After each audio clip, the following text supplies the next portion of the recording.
C'est là que je confirme que beaucoup d'Africains en Europe ici, je ne sais pas comment ils font pour vivre.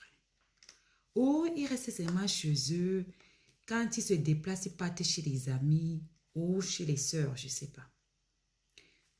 Pour louer un Airbnb, pour louer une chambre d'hôtel, pour aller même manger dans un restaurant étoilé gastronomique, il faut pour réserver, payer un acompte, laisser ce qu'on appelle une empreinte.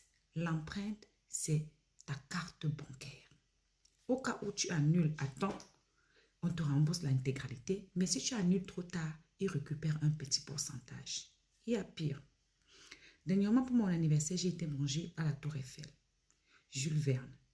Quand tu vas manger chez Jules Verne, tu payes tout ton repas à la réservation. C'est-à-dire que quand tu vas sur Internet, tu tapes, il y a plusieurs menus. Tu choisis ton menu. On te demande, est-ce que tu voudras un thé, un café, un dessert?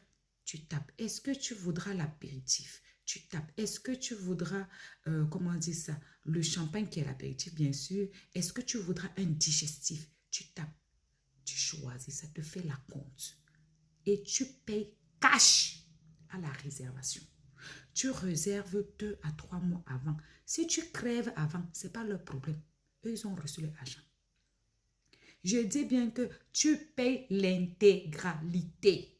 Si sur place, tu augmentes le prix, tu ajoutes ce que tu as augmenté, tu payes. Mais ce qui est sûr à la réservation, tu payes.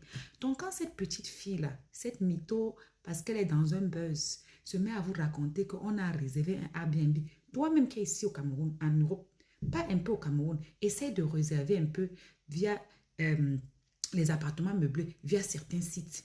On va te demander de payer. Tu payes en 2 ou 3 tranches. Ici en Europe, c'est pareil. Tu donnes un acompte.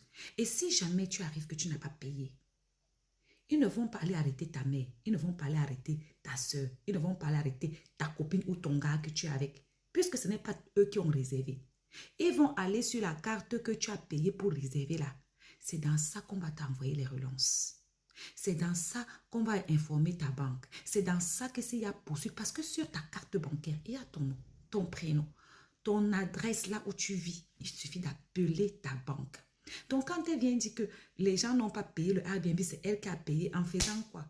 En faisant la serveuse à machin, hein? À Monaco. On dit qu'elle ne parle plus leur chose. Parce que j'ai compris que je ne sais pas combien Vemba a touché pour ce buzz-là. Mais quand tu pas écouté, rien ne coïncide. C'est un buzz matin, midi, soir. Elle monte sur les lives pour se faire des abonnés. Sa mère et elle pour se faire connaître. On est la tapée ici. Bientôt, vous allez comprendre que elle est mise à aller la voter. Ils sont en train de préparer un truc. Elle est sûrement en train de se présenter à un truc. Elle a besoin qu'on la vote. Ou bien elle est en train de se préparer à vendre le piment. Comme elles entendent au Congo ça que les filles là ont les numéros au pays. Peut-être c'est sa façon comme ça de se rapprocher des filles là pour pouvoir aussi avoir... Hein? Ça m'a en train de préparer à porti-porta. Ce qui est sûr que l'histoire d'empreinte de Airbnb là, pardon, c'est pas parce qu'on est dans TikTok ici. Non, quand même. Nous-mêmes, on vit. On vit chaque temps. On connaît comment ça se passe. Même petit ibis que tu veux réserver pour aller peut-être un week-end, tu donnes ton empreinte bancaire. Tu ne viens pas, on prélève.